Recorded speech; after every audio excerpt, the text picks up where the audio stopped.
Hello, I'm Marites Vitug, and this is Worldview. We look at global, regional, and national affairs in conversations with officials, newsmakers, and analysts.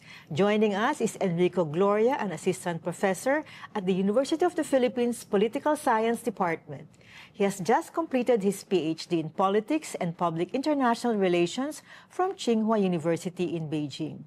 We will discuss relations between the Philippines and China and how to ease the tension between our countries.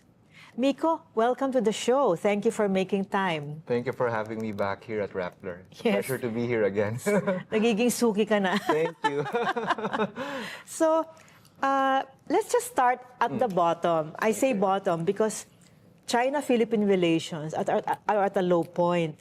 Well, as you know, the skirmish in Second Thomas Shoal, wherein a Right. Filipino sailor July. had a gash in his Head. and then the provisional understanding unraveled, and then there are 100 Filipinos nationals working in China were arrested recently. No? And so, from your point of view, you specialize in China's foreign policy. First, what can the Filipino diplomats do? What can the Philippine government do to ease the tension? And maybe later after that, then what can China do as well? All right. Yeah. Okay. So I think we first need to contextualize all of these scenarios that you've mentioned kanina. I think if we are going back since 2018 during Duterte's time, I think these types of tensions have become the status quo in the West Philippine Sea and South China Sea. No? So the name of the game now is managing these tensions that regularly occur, right? So when we ask the question, what should the Philippines be doing? First, I sympathize with our diplomats and those in the front lines because this is really a tough job to do, no, managing the tensions. But I think the most important there is to keep and continue on talking. So put talking and diplomacy at the heart of our approach or at the heart of our China policy. So that's very important.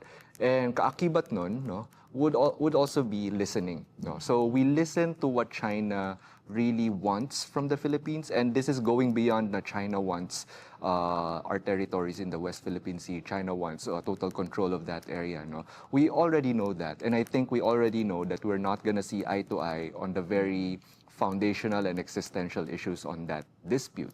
Having said that, we must also have a nuanced understanding of what really China wants, and I think from all of these cases, no, ang nangyayari kasi if China feels that it's constantly being humiliated by the Philippines, that it is not being respected in terms of the agreements and understandings that we agree on, no, as a country with China. So there's a little bit of China wants more from the Philippines in terms of respecting, no, it's what it perceives is its rightful status when it comes to our bilateral relations, no. So yun, I think I'll stop there first. Na I think we're in the right track in terms of continuously talking with Beijing, no. But at the same time, we must also complement that with a more nuanced understanding of what China really wants from us. And to flip the question, you also mentioned so for their part, no, and this is, I think this, because I've stayed in Beijing for a long time, and until the years. end, 100, no, No, 4 years. Four your years for my PhD. PhD and another 3 years for my master's and a language study. So what really frustrated me since from year 1 to year 7 is that they still see us as this passive actor, that we are a small power doing the bidding of a patron. Yes. No?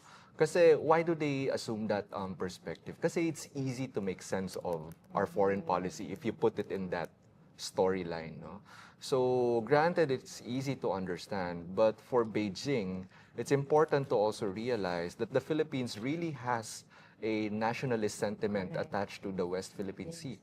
It's Beijing should also realize and understand that the West Philippine Sea is a crucial part of Filipino ontological security. So when we say ontological security in IR, it's basically what feels us safe, what makes us feel safe our identity as a Filipino nation is really anchored in West Philippine Sea.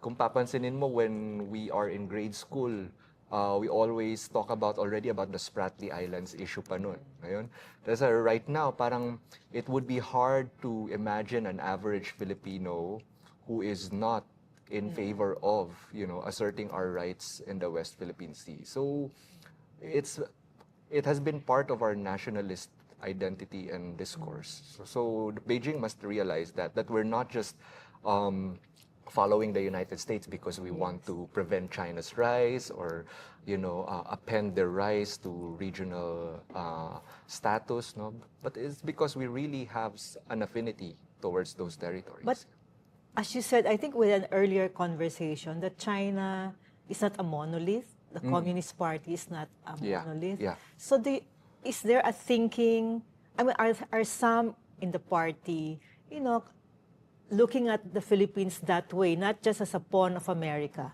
Definitely. I think there are some, those who realize this already, that the Philippines is also acting on its own agency. But yun nga the thing with that perspective that it's always the US that is put in the center, it's easier for them to understand, especially for China that has its attention spread across the world.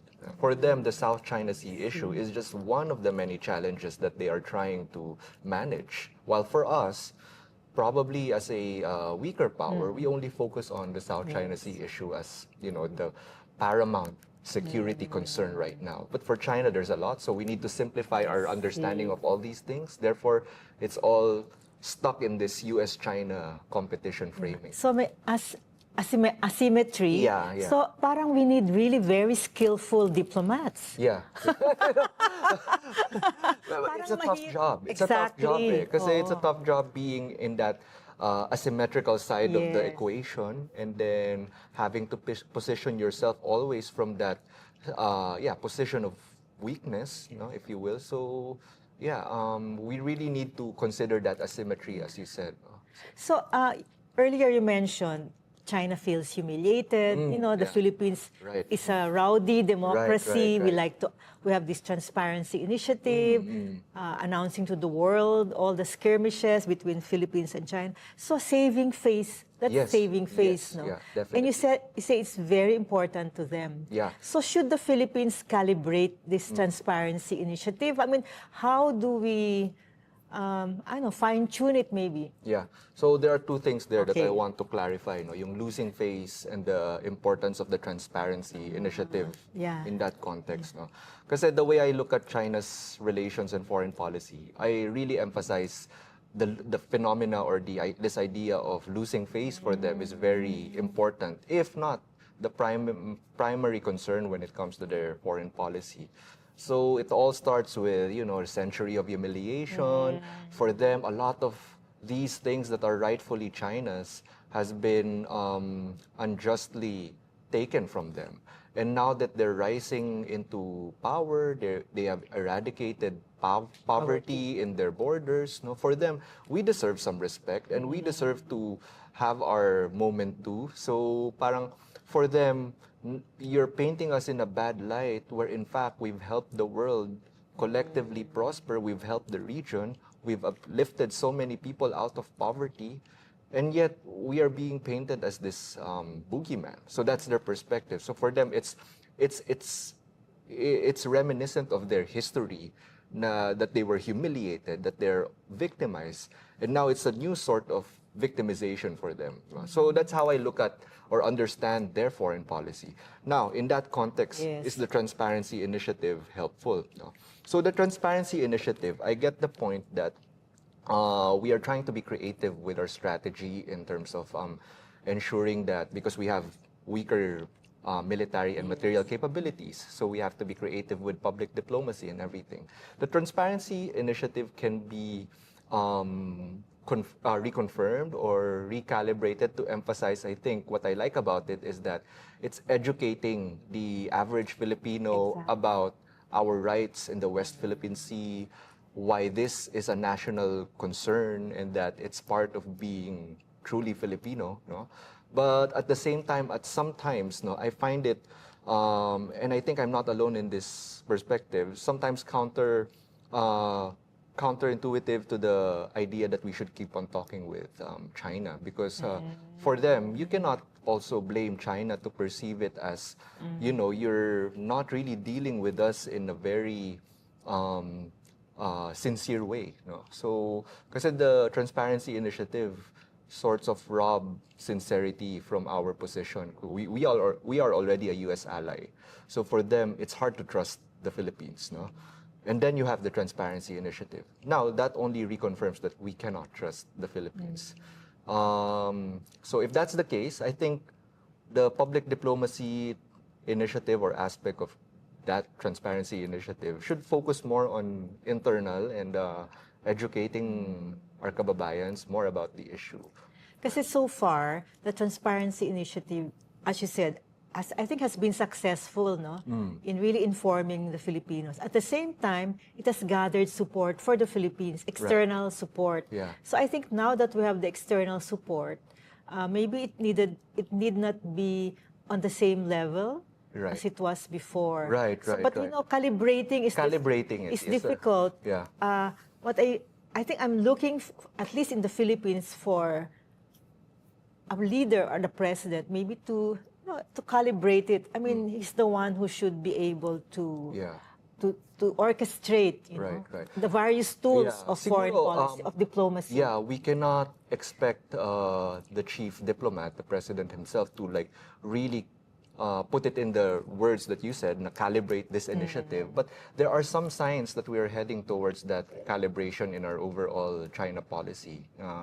I think, for instance, the provisional agreement, Marcos has acknowledged that, and we have seen the DFA also working to really soften the general approach of the country towards China. So, to some extent, that could count as recalibration. So, talking about the provisional understanding, I think we also had this in an earlier conversation.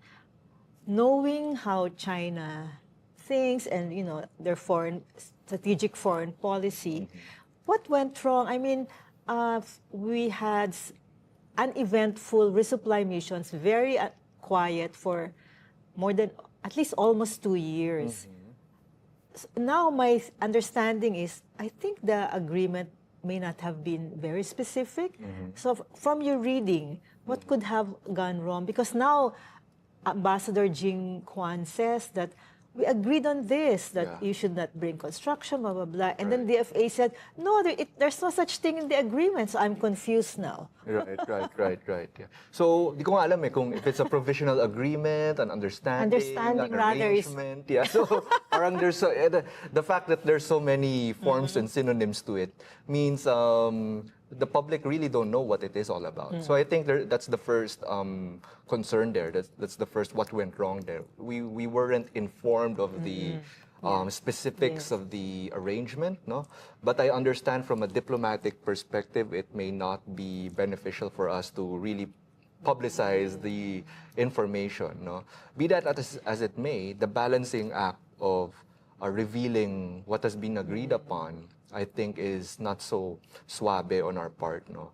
And then second would be a firmer institutional ownership of the agreement in the part of the Philippines. Kasi when I was reading about this agreement, talagang different agencies are saying something different about the agreement, no? So it adds to the ambiguity of that arrangement, no? And here in the Philippines, when we cast something in ambiguity, it always becomes, it's negative already. It's something that's not for the good of the Filipino people. Yun yung understanding na. So I think those are the two things that went wrong, no? Institutional ownership of it, like a more consistent ownership, and really letting us know the exact details of the agreement. Or the other spectrum of it, really keeping silent about the agreement. If they wanted to be a secret, then they should have kept mum about it and really not publicize it anymore, no? But of course, China's side is entirely different. They might, hold us into account by saying that we have this agreement and then we're caught in surprise. But overall, I think I would say this about the agreement, the provisional agreement. It's testament that the two sides are talking, that the two sides are trying to work something out so that we get into a compromise that we can work with.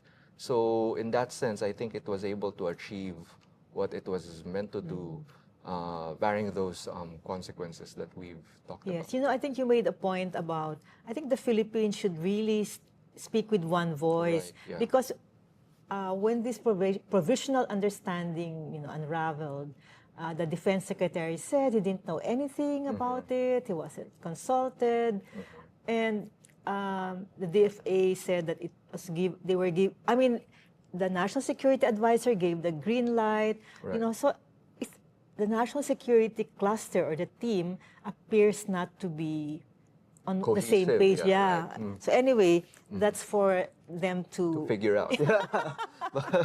So now, this is the thing. How does a weaker country, a smaller country like the Philippines, negotiate with a power like Right, China? I'm just trying to imagine.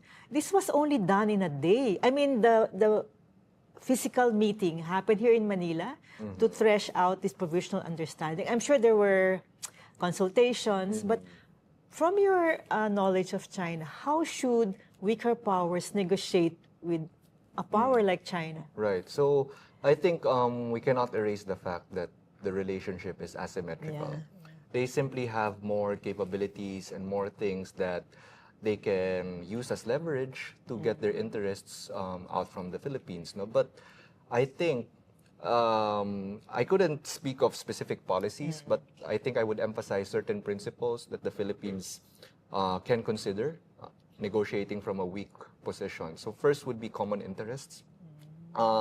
It might appear as parang siramplaka na as a common interest, but this is what China has consistently been emphasizing in its relationship with ASEAN countries. No?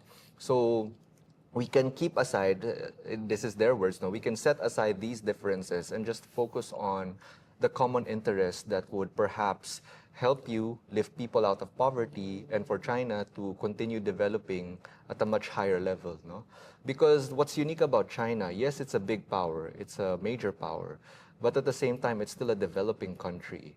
And its aspirations are still purely economic and development. No? So, having said that, this is very common and very similar with the Philippines. Our objective is still poverty eradication and inclusive growth, right? So that in itself is a starting point for us to continue talking and to continue finding ways where we can cooperate.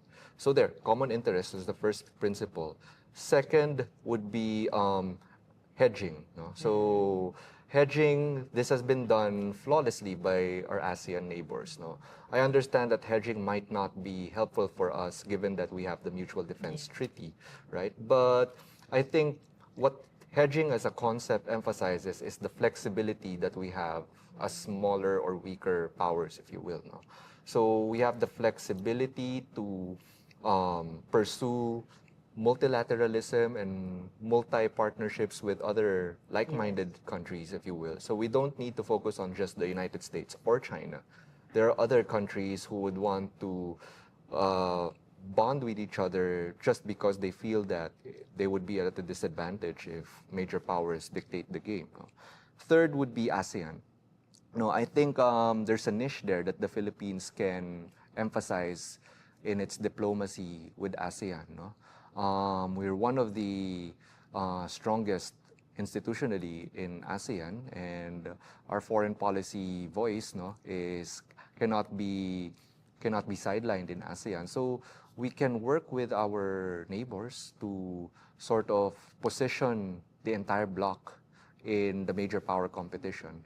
And this has some merit to it because when you see China and the United States talking about the region, they always bring up ASEAN as a bloc, not individual Southeast Asian countries by themselves. No? So yung perspective nila is always you, China, me, and then US, and then the rest is just lumped together as ASEAN, right?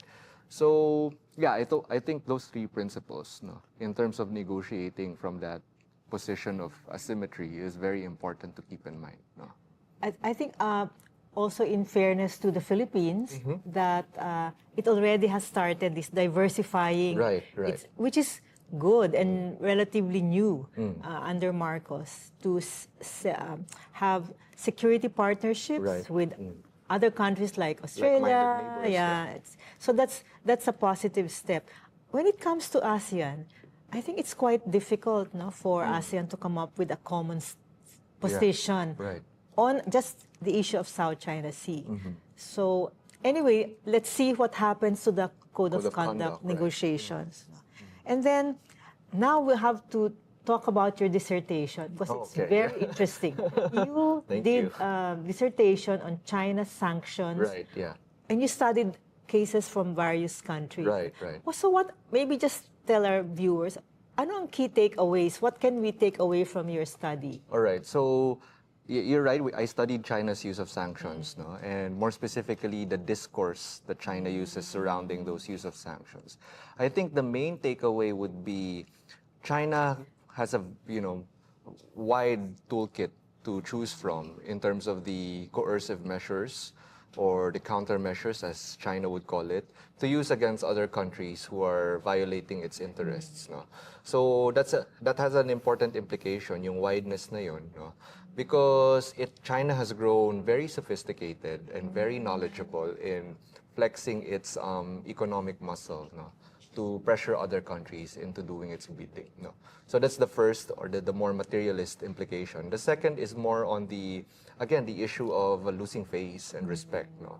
So I've seen that China zooms in on the use of sanctions more so if it thinks that the issue touches on the issue of respect or this idea of it losing face at the international setting. No. So yung sanctions, it's not just economical for them. It's not just to impose economic harm, but also to send a signal that we will not be disrespected or that there are certain red lines that cannot be crossed. Yeah.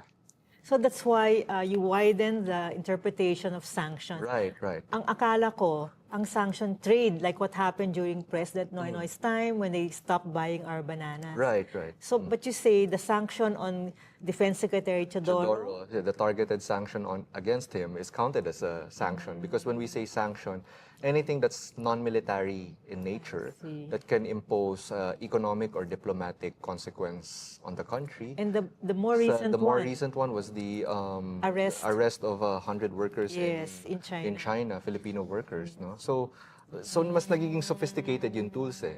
China will not call it sanctions. No, China will say it's part of their standard operating procedures. Na basically these are normal legal mechanisms that they're doing, but at the face value of it, if a larger context, it's really sanctions and coercion. No? So, or people will read it as coercion. No? So, China is becoming more fluent or well-versed, if you will, in the use of these countermeasures. Yeah.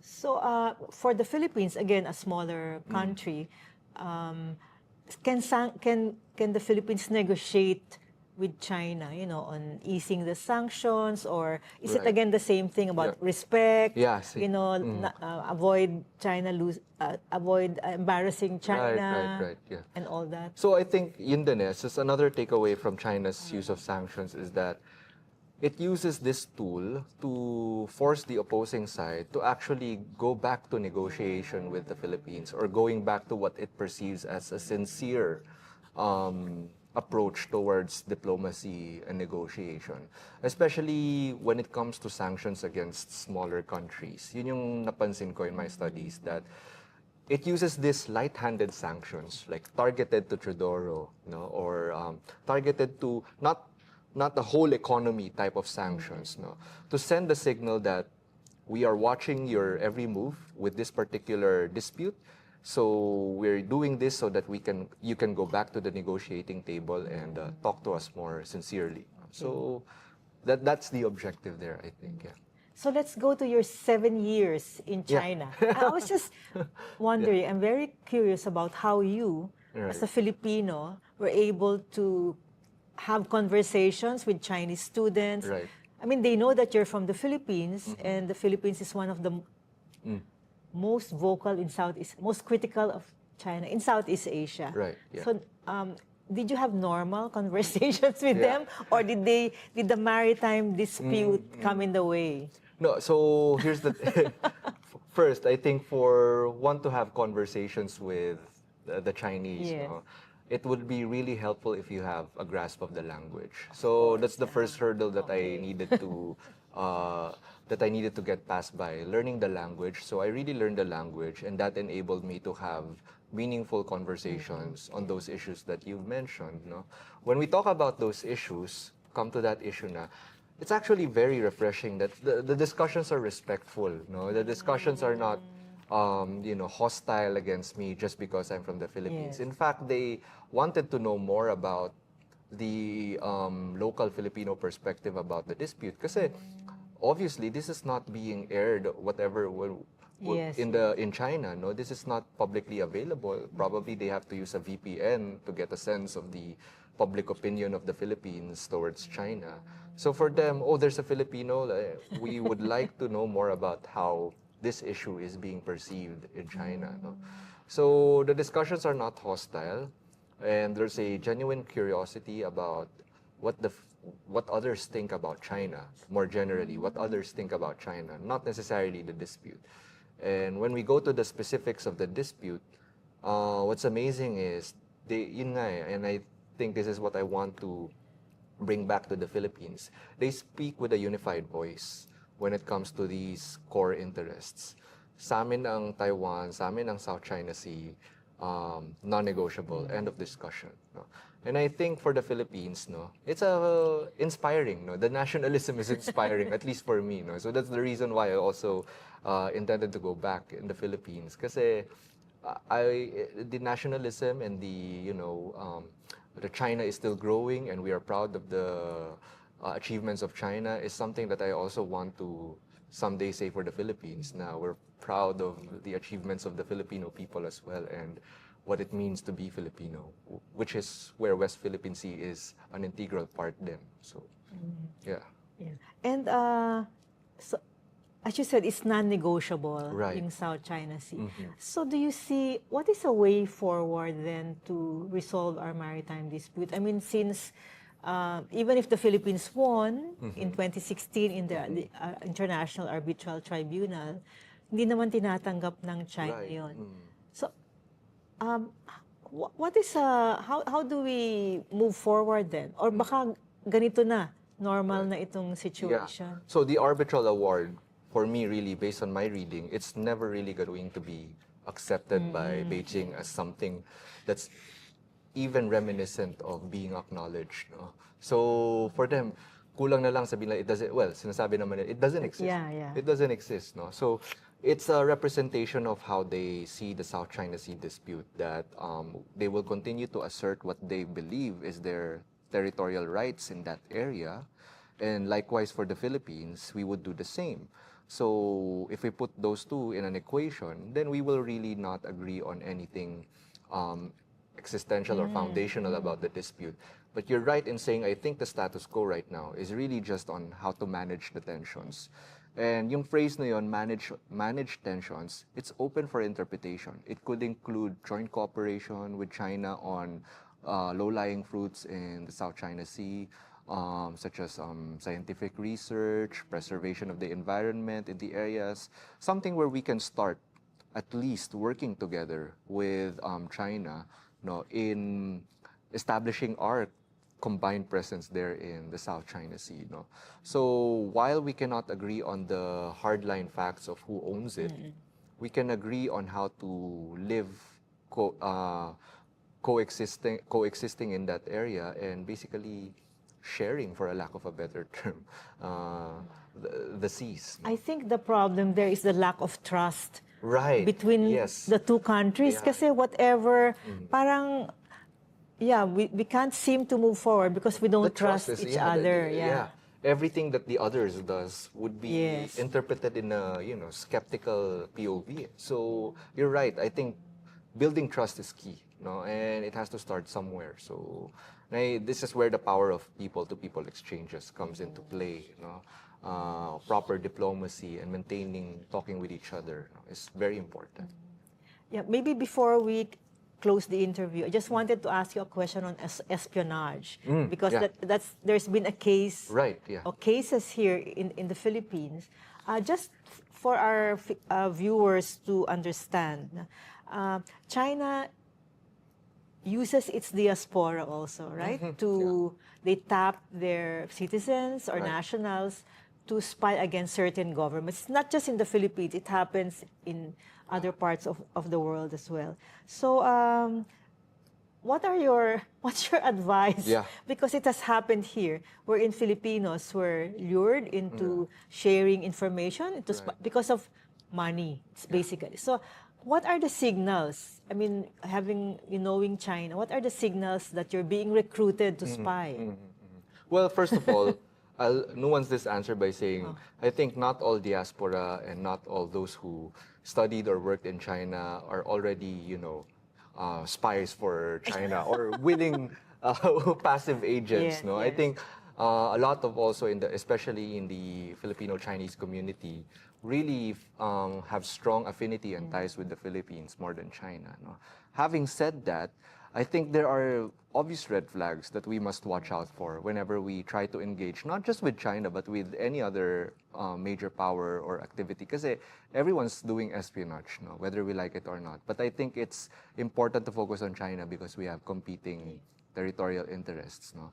So first, for espionage, what are the red flags? No, well, if it's not sanctioned by the Philippine government, if it's not recognized by, say, the DMW, yung type of engagement. You mean and then Department of Migrant Workers? or Okay, yeah.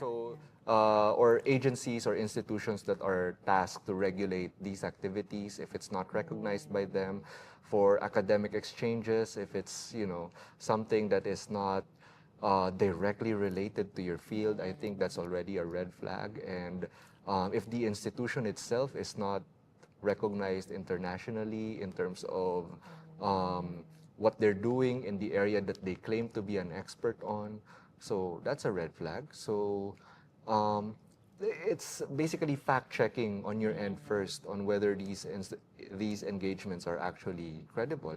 For me, red flag na yung wala kang kausap na actual person and then everything is done via phone or via phone call, So, and then the contract, if there's a contract that you can even counter check, that's also, the absence of that is a red flag.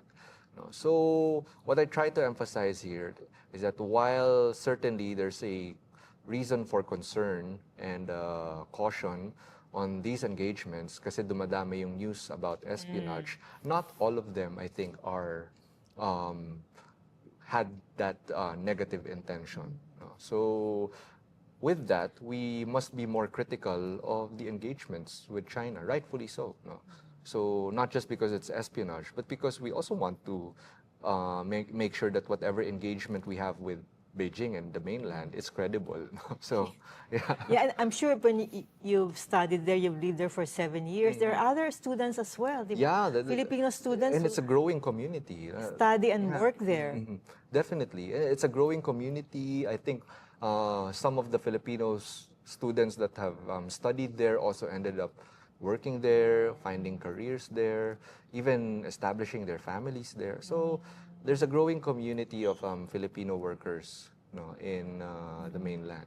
And it's refreshing to see because yun nga, yung year 1 ko ang onti pa lang. And then come 2026, dumadami talaga. Yeah. Just for the final question, again, this is maybe a difficult question, but just to put it in perspective, can Beijing and Manila negotiate our maritime dispute using 2 tracks? Can we delink the security from investments, trade, and economic relations? Pwede bang paghiwalayin yun? Yeah. Kasi some say, attached na yan eh. If we don't settle this, mahihirapan tayo sa investments. Do you believe that? I mean, what is your point I of think view? this is already like a mainstream knowledge when it comes to Philippine-China relations. You have hot economics and then cold politics. So it's possible, and I think it has been happening ever since that are, for instance, Filipino businessmen who deal with suppliers in China, they don't really care much about the daily tensions that we see in the news in the South China Sea, But that doesn't mean that the two are entirely separate, I think we look at this in a spectrum, We can continue operating on that mindset of separating the two, but only to a certain extent that it doesn't violate the red lines of China and of the Philippines. So, for instance, we cannot expect to go back to the situation of everything is normal if suddenly, we declare that we are supporting Taiwan's independence, I mean, that cannot work. So there are certain red lines that must be managed again. So we must work around with, and we can expect continued economic prosperity with the relations of the two. And I think that has been happening, even with all of these things that's regularly occurring in the seas. So yeah. So thank you very much, Miko. Thank Thank you you. for coming to Rappler and giving us this interview. And thank you to our viewers. If you want to talk more about this and other affairs affecting the Philippines, download the Rappler app and find me on the Security and Global Affairs chat channel. That's it for today's show. Till next time.